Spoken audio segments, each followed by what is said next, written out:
Hai Lopelka, bagaimana nih kegiatan di rumah ajanya? Sudah bosan sampai-sampai bingung lagi harus melakukan apa? Atau justru kamu masih tetap produktif dengan melakukan hal-hal baru yang bisa kamu jangkau dari rumah aja? Misalnya menulis dan mengikuti perlombaan esai. Wah, kalau begitu asik dong ya. Yuk tetap produktif meski di rumah aja. Oh iya, ngomong-ngomong tentang esai nih, tentang menulis esai tadi, adakah hal yang membuat kamu kesulitan menulisnya? Biasanya nih, hal yang sulit dan sering diabaikan padahal mempunyai kedudukan yang sangat krusial karena bisa menarik minat pembaca untuk membaca esai kita sampai akhir adalah kalimat pertama di paragraf pembuka. Apabila pembukaan esai kita sudah oke, biasanya orang suka penasaran nih hingga akhirnya membaca esai kita sampai akhir. Beda halnya jika pembukaan esai yang kita tulis itu buruk, maka orang lain pasti langsung dengan begitu saja meninggalkan esai itu. Dengan kata lain, tidak tertarik untuk membacanya, enggan begitu.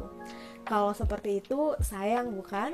Kita sudah capek-capek menulis, tetapi tidak ada yang mau membacanya.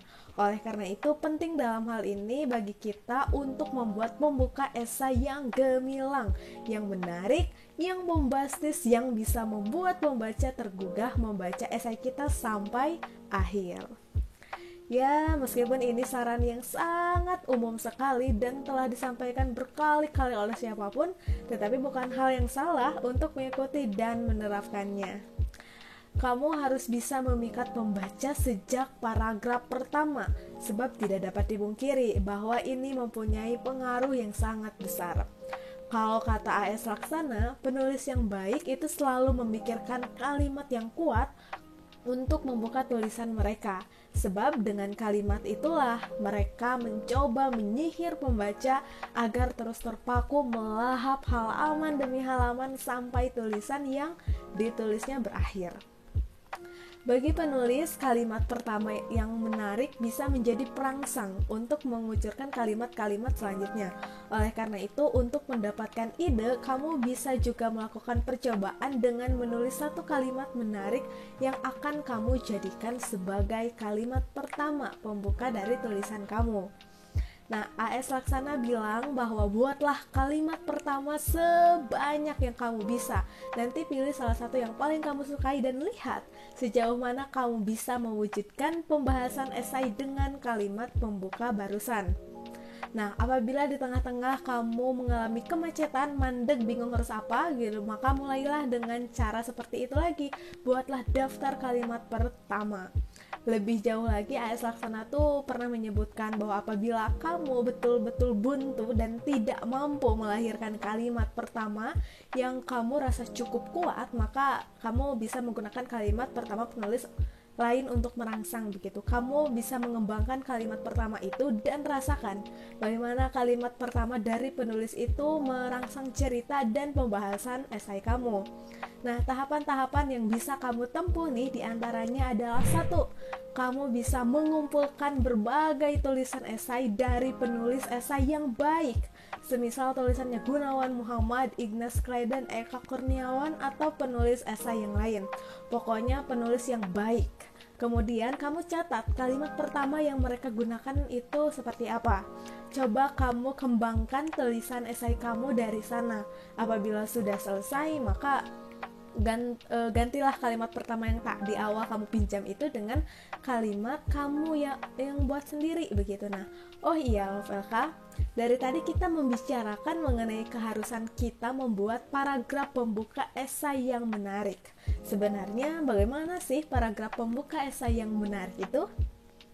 Nah, pertama, paragraf pembuka esai yang menarik itu adalah paragraf yang menggunakan ide atau kalimat yang tidak umum digunakan oleh orang lain, oleh penulis lain. Dengan kata lain, kamu harus membuat kalimat pembuka yang unik. Misalnya apabila orang lain umumnya membuka esainya dengan teori, maka kamu membukanya dengan masalah, permasalahan, perumpamaan, perbandingan, metafor, atau hal lain yang tidak digunakan oleh orang lain.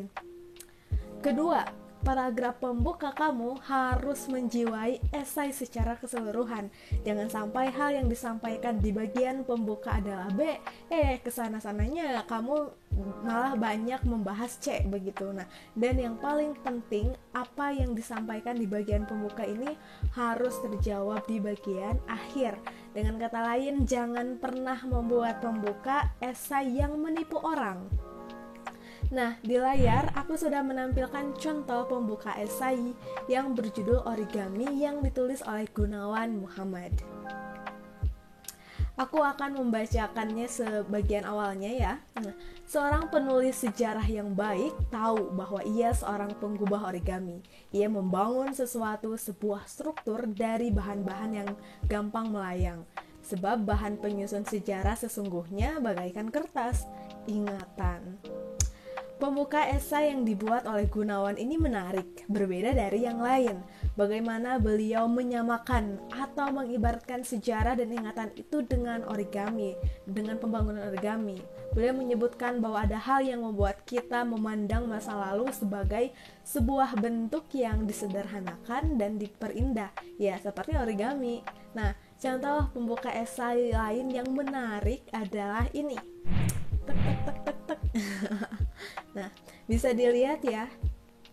Nah, untuk lengkapnya nih esai origami dan beberapa contoh esai yang aku tayangkan di video ini bisa Love LK akses di Facebooknya Gunawan Muhammad, juga bisa melalui caping.wordpress. Di sana banyak sekali esai-esai yang ditulis oleh Gunawan Muhammad. Kamu bisa mempelajari bagaimana beliau membuat pembuka yang menarik, yang bombastis, yang tidak membosankan dan bisa menarik pembaca untuk tergugah membaca esai kita sampai akhir. Nah, barangkali itu saja yang dapat aku sampaikan di video kali ini. Jangan lupa untuk menyukai video ini, membagikan video ini seluas-luasnya agar cakupan kebermanfaatannya semakin luas. Apabila kamu mempunyai pertanyaan dan juga saran mengenai masalah bahasa, kebahasan, proses kreatif atau kepenulisan yang harus sekali dibahas oleh LK, sampaikan saja di dalam kolom komentar. Dan seperti biasa, aku tidak akan pernah bosan mengingatkan kamu yang belum subscribe channel YouTube Penerbit Auditer Karya. Subscribe dulu ya, bantu LK untuk tumbuh dan berkembang agar lebih semangat lagi menghasilkan konten-konten yang menarik tentunya. Oke, sampai di sini saja, sampai jumpa di video yang lain.